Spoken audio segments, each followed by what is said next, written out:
A kú déédé àsìkò yìí. Kókó inú ìwé ìròyìn la mú wá fún yín láti inú àwọn ìwé ìròyìn ilé wa. Orúkọ tèmi ni Ọmọgbémisọ́lá ọmọ Alọ́gọ̀madẹ̀. Gómìnà ìpínlẹ̀ Ògùn Dàpọ̀ Abíọ́dún ti ṣe ìkìlọ̀ lẹ́ẹ̀kan sí i wípé ẹnikẹ́ni tàbí oníṣòwò tó bá kọ̀ láti gba owó àtijọ́ tí í ṣe 500 àti ẹgbẹ̀rún náírà yóò fojú winá òfin. Láti lè mú ìlérí rẹ̀ ṣẹ, ó sọ fún àwọn ará ìpínlẹ̀ náà kí wọ́n pe òun tí ilé ìtajà tàbí ilé ìfowópamọ́ kankan bá kọ̀ láti gba owó àtijọ́ òun yóò ti iléeṣẹ́ náà pa ni. Nínú àfihàn kan tí ó tẹ àwọn akọ̀ròyìn lọ́wọ́ ni Abíọ́dún ti sọ wípé òun ṣe ìkìlọ̀ fún gbogbo àwọn ọlọ́jà, ilé epo, ilé ìfowópamọ́ wípé òun yóò fi gbogbo ọwọ́ agbára òfin dá sẹ̀ríà fún ẹni tó bá kọ̀ láti gba owó àtijọ́.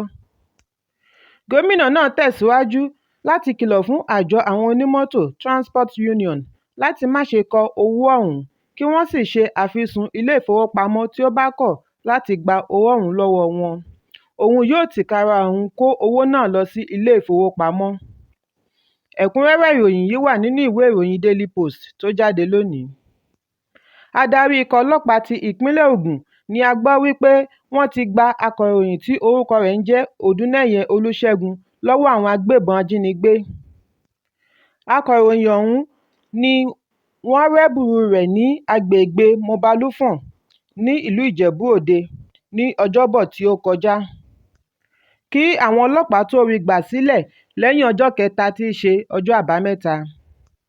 Agbẹnusọ fún àjọ ọlọ́pàá ìpínlẹ̀ náà Abímbọ́lá Oyèyẹmí sọ eléyìí di mímọ̀ ní ọjọ́ Ajé wípé àwọn ajínigbé náà pe ìyàwó akọ̀ròyìn láàárọ̀ ọjọ́ kejì láti béèrè fún 30 mílíọ̀nù náírà 30 million naira. Èyí ló mú kí ọ̀gá ọlọ́pàá Frank Uba pàṣẹ fún àgọ́ ọlọ́pàá ti Ọbalẹ́ndé tí ó wà ní agbègbè ìṣẹ̀lẹ̀ náà.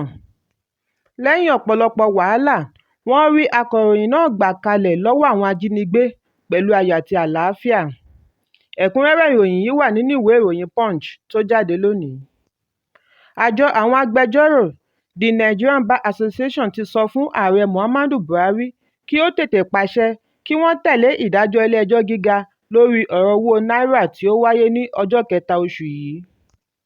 Àtẹ̀jáde yìí wáyé látẹnu ààrẹ àjọ náà tí í ṣe Àgbàmọ̀fin Yakubu Maikiyaro tí ó sọ wípé ilé-ẹjọ́ ti ṣe agbẹnusọ fún àwọn ará ìlú ó sì di dandan kí ìjọba tẹ̀lé àṣẹ ilé-ẹjọ́.